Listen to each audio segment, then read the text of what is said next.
Welcome back to episode 19 of the With a Grain of Salt podcast, where today we're going to be bringing you something pretty explosive, okay? I'd say this is pretty big deal. Alright?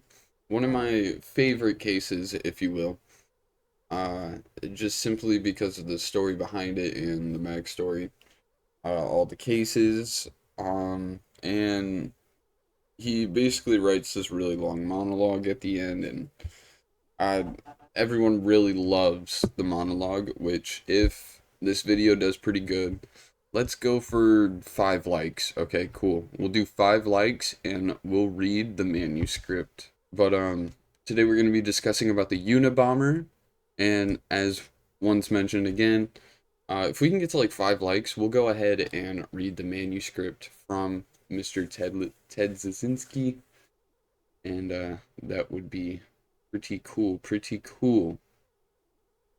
Anyway, anything else, Bud? Please make sure to check out our links in the description for our Discord channel, his Twitch, all the other links down there because I don't remember what's all down there. And then yeah, like you said, just like give us any feedback and we'd really appreciate it. Like, subscribe, and don't forget, if you enjoy listening to audio, we're also over on Spotify, so don't forget to check us out on Spotify. Pretty dope. Alright, Mm. let's get into this. This documentary begins not with an explosion, but with the quiet return address typed neatly on a package. For nearly 2 decades, these packages moved through the American postal system unnoticed. They arrived at universities, airlines, offices, and private homes. Inside were boom booms. I don't know if we can say that on YouTube, so for the first couple reads, we're gonna try to avoid that word. Carefully The big constructed, B's. deliberately targeted, and designed to make a statement far longer or far larger than their size. The man behind them would come to be known as the Unabomber, one of the largest running and most unsettling domestic terrorism cases in the U.S. history. The Unabomber was Ted Kaczynski, a former mathematics prodigy whose name would become synonymous, fucking words, dude, with ideological violence. To understand who he was and why he did what he did, it is necessary to look beyond the bombs and into the ideas, experiences, and grievances that shaped him. Theodore John Kaczynski was born 1942 in Chicago. From an early age, he was identified as exceptionally intelligent. He skipped grades, excelled academically, and entered Harvard University at just 16 years old. By all outward measures, his future appeared promising. He later earned a doctorate in mathematics and, at age 25, became one of the youngest assistant professors ever hired at the University of California in Berkeley. But beneath this trajectory was deep isolation. Former classmates described Kaczynski as socially withdrawn and emotionally distant. He struggled to connect with peers and appeared uncomfortable in social settings. This isolation intensified over time, gradually hardening into resentment towards modern society itself. One formative experience frequently discussed by scholars occurred during his time at Harvard. Kaczynski participated in a series of psychological experiments led by psychologist. Holy cool. Dude. Okay, Psychologist. for context, chat. It is 10 p.m. and I just woke up and this man just got done taking a devious shit, alright? Anyway, continue. I also just woke up. It was Makes one of those sense. woke up because of it shit. That's what I'm Okay. saying. Uh, Kaczynski participated in a series of psychological experiments led by psychologist Henry Murray. These experiments involved intense interrogation and stress-inducing techniques. While such experiments were not uncommon in that era, Kaczynski later described them as deeply traumatic. There is an ongoing debate among experts about how much these experiments influenced his later actions, but they remain a recurring element in analysis of his psychological development. Uh, by the early 1970s, Kaczynski had withdrawn and almost entirely from mainstream life. He resigned from his academic position and moved to a remote cabin in Montana. The cabin had no electricity or running water. He grew some of his own food, hunted, and lived with minimal contact with others. This was not merely a lifestyle choice, it was an ideological rejection of what he viewed as an increasingly technological and dehumanizing world. From this isolation emerged a belief system that would define his actions. Kaczynski believed that industrial and technological society was fundamentally incompatible with human freedom. He argued that technological progress and inevitability led to surveillance, loss of autonomy, and psychological suffering. Oh my god. In this view, reform was impossible. The system could only be dismantled through revolutionary means. These ideas were not private thoughts, they were articulated extensively in his writings, most notably in a document titled Industrial Society and Its Future. This text, later referred to as the Unabomber manifesto, laid out his critique of modern society in dense, methodological prose. It condemned what he called the industrial technological system and argued that left unchecked, it would strip humans of meaningful control of their lives. The manifesto was not a call for random violence, it was a justification for targeted attacks.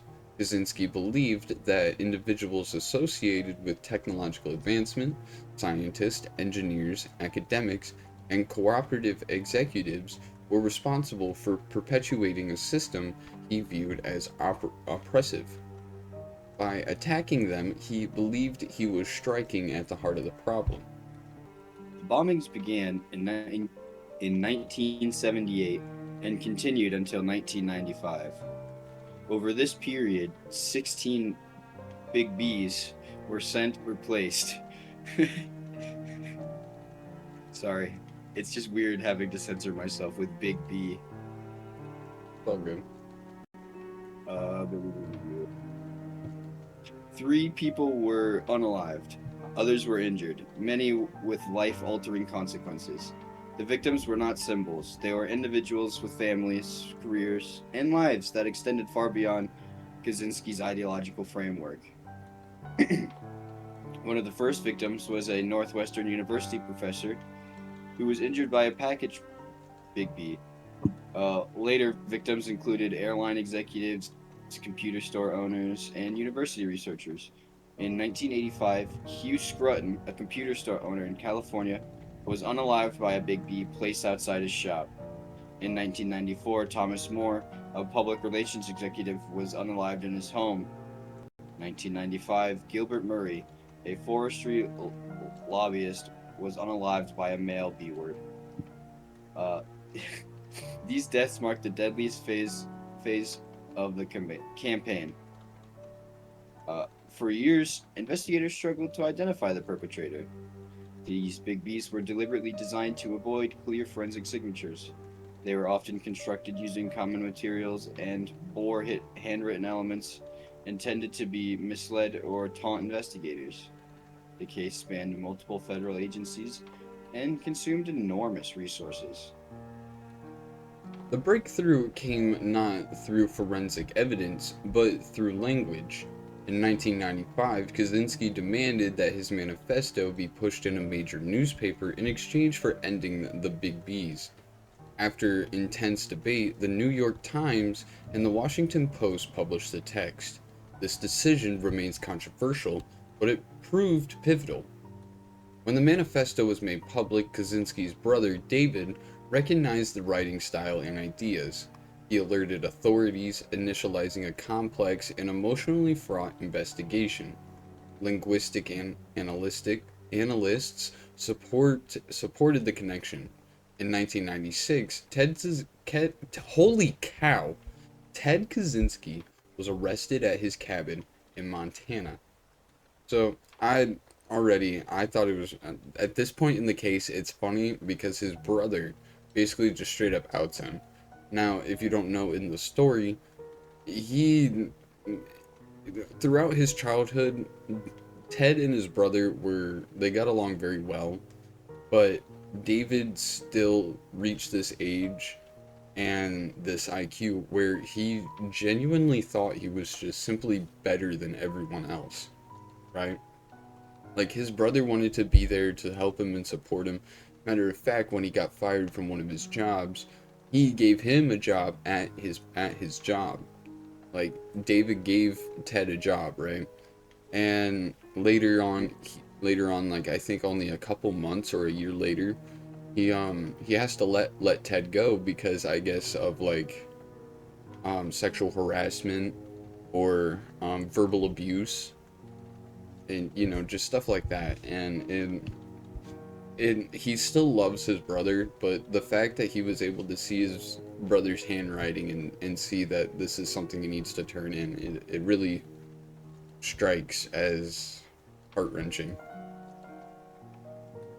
Mm-hmm. The cabin itself became a symbol. Inside were Big B components, journals documenting his thoughts, and drafts of his writings. The journals revealed a man consumed by anger, precision, and ideological certainty. They also showed years of planning and self-justification. Kaczynski was charged with multiple counts of murder and terrorism. I think I'm allowed to say that one, right? Yeah. Uh, his trial raised difficult questions about mental illness, responsibility, and ideology, right? Yes. Through diagnosed, uh, though diagnosed with paranoid schizophrenia by some experts, Kaczynski rejected an insanity defense. He feared it would undermine the legitimacy of his ideas. In 1998, he pleaded guilty and was sentenced to life imprisonment without the possibility of parole. He would spend the rest of his life in federal custody. The legacy of the Unabomber is complex and unsettling. Some of Kaczynski's critics of technology have been cited in modern discussions about surveillance, autom- automation, and digital dependency. But his methods irrecoverably discredit his message. Violence transform ideology into terror. This documentary does not seek to validate Kaczynski's beliefs, it seeks to understand how a brilliant mind became isolated, radicalized, and willing to kill for an abstract vision of freedom. It also centers the victims, whose lives were cut short or permanently altered by actions they never chose to be part of. The story of the Unabomber is ultimately a warning about the dangers of ideological absolutism, about the cost of isolation, and about how ideas, when severed from empathy and accountability, can become weapons. Ted Kaczynski believed that he was fighting for humanity's future. History remembers him not for his philosophy, but for the harm he caused. And in that gap between intention and consequence lies the true tragedy of the Unabomber. To fully expand this story, it is necessary to slow the timeline and examine the campaign as it unfolded year by year, because the Unabomber was not a single event, but a long psychological siege on the public. Each bombing was spaced deliberately, each silence between attacks created uncertainty, forcing investigators and civilians alike to live with the possibility that another package could appear at any moment. The early devices were crude but purposeful. In 1978, a package addressed to a professor at Northwestern University, injured a campus police officer. The following year, a similar device exploded on an American Airlines flight, forcing an emergency landing. Though no one was unalived, the message was clear. The targets were institutions connected to technology, education, and industrial progress. This pattern earned the perpetrator his nickname with the FBI, Unabomb, short for University and Airline Bomber. As the years passed, the bombs evolved. They became more powerful, more carefully concealed, and more lethal. Kaczynski's intentionally avoided fingerprints and used mismatched materials to frustrate forensics tracing. Investigators later noted that he often carved components by hand, leaving distinctive tool marks that were impossible to trace to mass production. This craftsmanship reflected patience and obsession rather than impulse. So yeah, that Behind the should tell you scenes, right there, like, how long he's been working on this, because not only do they later on find a book filled with his schematics, like, this man literally handcrafts all of his equipment. Everything that he sent out, handcrafted. Like, out of mhm, wood, I think it was like wood, old car parts. And then the best part was with the forensic scientists, this man would literally end up going to public bathrooms, picking pubic hairs off the ground and toilet, and putting them within the big B, right? So then forensic scientists would try pinning it on another guy. So not only could they not find fingerprints, all they have to rely on is this hair from a random guy. And the only way they could once again catch him was because his brother David kind of ratted on him. Behind the scenes, the FBI launched one of the largest manhunts in its history. Task forces were formed, profiles were written and rewritten. Earliest assumptions suggested that the bomber might be an airline mechanic or disgruntled academic. At various points, investigators believed the suspect lived near airports, then universities, then industrial hubs. None of these profiles led directly to Kaczynski. Kaczynski's isolation in Montana isolated him from suspicion. He had no criminal record related to violence. He owned no modern electronics. He paid in cash. His cabin sat in a remote area where privacy was the norm. To his neighbors, he was reclusive but unremarkable. This invisibility became one of the greatest advantages. While the public only saw explosions and headlines, Kaczynski's private writings reveal a man consumed by internal conflict. His journals later entered into evidence, documented years of planning, resentment, and self justification. He wrote not as someone seeking chaos, but as someone convinced of moral clarity. In one entry, he framed his actions as necessary sacrifice, acknowledging the suffering he caused while insisting it was outweighed by the future he envisioned. His manifesto, Industrial Society and Its Future, expanded on these themes. The document argued that technological systems grow behind human control, forcing individuals to adapt psychologically and behaviorally to machines rather than the other way around. He criticized what he called surrogate activities, pursuits people use to distract themselves from loss of autonomy. The writing was dense, methodological, and deliberately unemotional. This tone made it more unsettling nonetheless.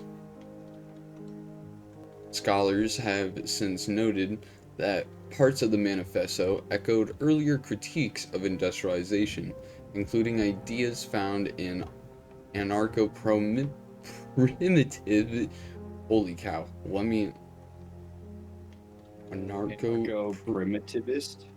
Yeah, that's a weird fucking word. Okay, anyway, an anti-industrial philosophy.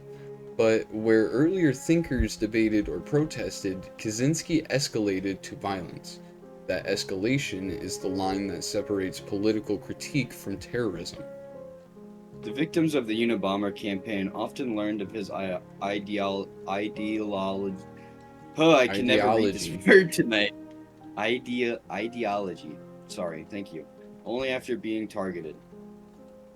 Hugh Scruton, unalived in 1985, was a father and business owner whose computer store served local customers. Thomas Moser, unalived in 1994, worked in public relations and had no direct role in technological research. Gilbert Murray, unalived in 1995, was involved in forestry advocation. These men were not architects of a global system. They were individuals living ordinary lives, selected because they fit a category rather than a crime.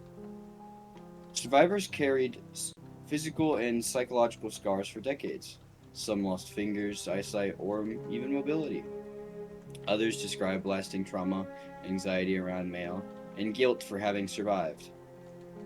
Their stories rarely received the same attention as the perpetrators' philosophy, yet they represent the true cost of the campaign.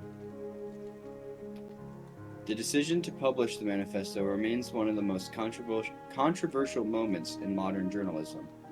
Editors weighed the risk of encouraging copycat violence against the possibility of stopping future attacks. Ultimately, the publication did what years of investigation could not. It brought the bomber's voice into the open. David Kaczynski's decision to contact authorities after recognizing his brother's writing style was agonizing. He feared being wrong. He feared betraying family. He also feared what might happen if he stayed silent. His cooperation with investigators was instrumental and later recognized as an act that likely saved lives. When agents arrested Ted Kaczynski in April 1996, they found his cabin exactly described in his writings. Bomb components lay aside books, notes, and drafts. The scene confirmed what investigators had long suspected but could not prove. Unabomber had been hiding in plain sight, sustained by isolation and certainty. The legal proceedings that followed exposed tensions between mental health and criminal responsibility. Defense attorneys argued that Kaczynski's paranoia and delusions impaired his judgment. Kaczynski's rejected this narrative, believing it would reduce his ideas to symptoms rather than arguments. His refusal complicated the case and ultimately led to his guilty plea. Sentenced to life imprisonment without parole, Kaczynski spent the rest of his life in federal custody, even behind bars. His writings continued to circulate, sometimes stripped of context by online communities seeking validation for anti-technological resentment. Scholars and holy cow, ethicists caution against the selective reading, emphasizing that critique divorced from accountability can become dangerous. The Unabomber case reshaped investigative techniques, particularly the use of forensic linguistics. It demonstrated that language can be as identifying as fingerprints. It also forced institutions to reconsider how grievances are addressed before they harden into extremism. This expanded examination does not ask the audience to sympathize with Ted Kaczynski. It asks something more difficult: to recognize how intelligent, isolation, ideology, and grievance can combine into something lethal. To remember the victims not as symbols, but as people. To understand that ideas, when pursued without restraint or empathy, can become instruments of irreversible harm. The story of the Unabomber is not only about bombs and manifestos. It's about the fragile boundary between dissent and destruction, and about how easily that boundary can be crossed when certainty replaces humanity. And remember to take everything you heard here with a grain of salt. Thank you all for coming in for episode 19. And don't forget to check the links down below. And audio listeners, don't forget to check out Spotify. And Spotify listeners, don't forget to come check out the YouTube. I promise you there's more stuff over here. We'll get it back into the Salt Mountain Spud Shack here soon. So there'll be more on that. Don't forget 5 likes and we will read the manifesto. I would like to read the manifesto. So if we could get there, that'd be pretty cool. It is a long one, but I'm telling you, for its time, you can really see what he was talking about. That's all you can say is you can see what he was talking about. But anyway, thank you all. And I think we're gonna wrap it up right